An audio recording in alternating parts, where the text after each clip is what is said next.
Tractor প্রথমে মোটরসাইকেলে ধাক্কা মেরে চেপে গেল 4 চাকা গাড়ির ওপরে। ঘটনায় আহত 3 জন।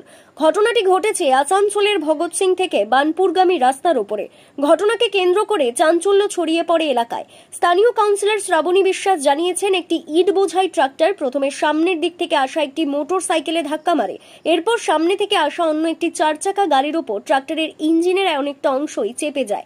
ঘটনায় 2-3 জন আহত হয়েছে। তাদেরকে উদ্ধার করে চিকিৎসার জন্য হাসপাতালে পাঠানো হয়। ঘটনাকে কেন্দ্র করে কিছুক্ষণের জন্য অবরুদ্ধ হয়ে পড়ে যান চলাচল। যদিও ট্রাফিক পুলিশের সহায়তায় ঘাতক ট্রাক্টরটিকে সরিয়ে যান চলাচল স্বাভাবিক করা হয়। অপরদিকে ঘাতক ট্রাক্টরের চালক পলাতক বলে জানা গেছে স্থানীয় সূত্রে।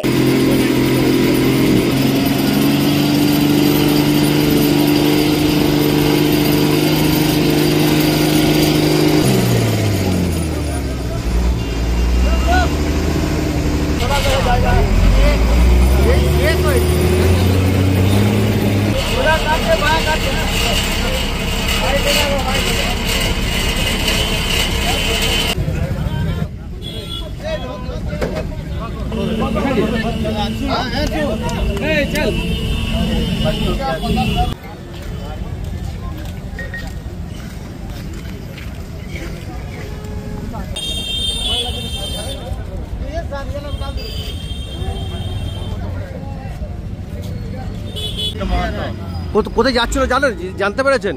ওই বউকে নিয়ে বাজার গেছিল। আচ্ছা, ওই চোট লেগে গেছে, পা ভেঙে গেছে। তো এই রাস্তা এরিয়া, যে রাস্তায় একটা সার্ভিস রোড খোলা আছে, একদিকে কাজ চলছে, বন্ধ, ট্রাক্টর চলছে দিনের বেলাতে, ইটের গাড়ি। কি বলবে বলো, পা ভেঙে গেছে। আমাদের ওইটাই বলা কি ওর ট্রিটমেন্টটা দেয়। এখন তো যে মারলো তো পালাই গেল। ভাই শুধু ট্রিটমেন্টটা এখন করাক, তারপরে দেখছি কি হচ্ছে। ওই যে নাক থেকে ব্লাড বার হচ্ছে। আপনার ভাই কি 4 চাকা ছিল? না না, বাইকে ছিল। আচ্ছা, বাইকেও মেরেছে? 2 হুইলার আলাদা ইনজুর্ড হয়েছে, আচ্ছা। ওদের আলাদা ট্রিটমেন্ট চলছে। আচ্ছা, টোটাল কজন? আর 4 চাকাটা জানি না। আমার ভাই ছিল আর বৌদি ছিল। ও কি বাইকে ছিল? বাইকে ছিল। আর এই 4 চাকাটা কার? 4 চাকা জানি না। তো ওই আপনার ভাইকে মানে মোটর বাইকে ট্রাক্টরটাই মেরেছে? কি করে অ্যাক্সিডেন্ট হলো কি বলবেন? সার্ভিস রোড বন্ধ আছে, তারপরে অ্যাক্সিডেন্ট হলো, কি বলবেন স্যার? কিছু বলবেন না? কিছু বলবেন না? অ্যাক্সিডেন্ট হলো কি কারণে বলবেন না? অ্যাক্সিডেন্ট কি কারণে হলো বলবেন না?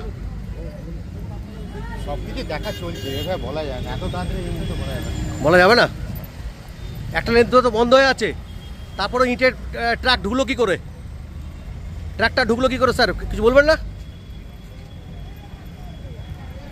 কি শুনলেন দুর্ঘটনা? এখানে একটা ট্রাক্টর অনেকটা ইট বোঝাই করে নিয়ে আসছিল, এই দিক থেকে আসছিল, আসানসোলের এই দিক থেকে আসছিল। প্রথমে একটা মোটর বাইককে ধাক্কা মারে, তারপরে সেটা আবার দিশাহারা হয়ে গিয়ে একটা 4 চাকাকে ধাক্কা মেরেছে। যেটা দেখা যাচ্ছে এখানে বা শোনা যাচ্ছে যে এখানে 2-3 জন আহতও হয়েছে এবং তাদেরকে ইমিডিয়েটলি আমরা হসপিটালে পাঠানোর ব্যবস্থা করেছি, তাদের সুস্থতা কামনা করছি।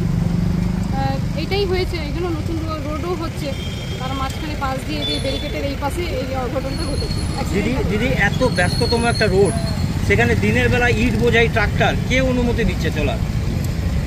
সেটা আমাদেরকে খোঁজ নিয়ে দেখতে হবে। এখন আপাতত যেটা আমাদের সামনে হয়েছে অ্যাক্সিডেন্টটা, এবং আমাদের যে যারা এখানে আহত হয়েছে, আমরা চাইছি তাদেরকে আগে প্রথমে ট্রিটমেন্ট করে সুস্থ করে উঠি, তারপরে যেটা হবে সেটা তখন আমরা দেখব। না, আপনি তো একজন কাউন্সিলর, এই বিনা কাগজপত্র বিনা অনুমতিতে এইভাবে ট্রাক্টর চলতে পারে রাস্তাতে? দেখুন, আমি তো আর সেটা দেখিনি ওনার বিনা অনুমতি আছে না কি আছে। এটা আমাকে এখন, আমি তো আপনাকে বারবার বলছি, আপনারা যেমন দেখে এসেছেন, আমার এটা ওয়ার্ড করছে বলে আমিও দেখে দৌড়িয়ে এসেছি। এবার কি করে কিরকমটা কি হয়েছে, এটা পুলিশ প্রশাসন আছেন, ওনারা এটার ভেতরে ভালো করে বলবেন কি হয়েছে না হয়েছে। আমি এসেছি একজন মমতা ব্যানার্জি তৃণমূলের সৈনিক হয়ে, প্রথমে যিনি অসুস্থ হয়েছেন তাকে সুস্থতার জন্য আগে ওকে দেখি, তারপরে বাকিটা। দিদি, আরেকটা জিনিস দেখা যাচ্ছে যে ম্যাক্সিমাম ট্রাক্টরের মধ্যে পিছনে কোনো ব্যাকলাইট থাকে না, কিন্তু কোনোরকমভাবে এরকম মানে দেখা যায় না, যেটার জন্য আরও অ্যাক্সিডেন্টের ফলটাও কিন্তু বেড়ে যায়। দেখুন, এখন তো দিনের বেলা, রাতের বেলাতে তো ওইটা বোঝা যাবে। সেরকমভাবে আমরা অতটা দেখিনি যে ট্র্যাক্টরের পিছনে কি লাইট জ্বলছে না জ্বলছে। আপনি বললেন, মাথায় থাকলো এটা, এবারে আমরা এটা লক্ষ্য করব এবং প্রশাসনের কাছেও আমরা এটা নিয়ে কথা উঠাবো যে উনি যেন এই জিনিসগুলো একটু ট্রাফিককে দিয়ে ভালো করে দেখাশোনা করে নেন। এটা একটু নামটা বলে দিন।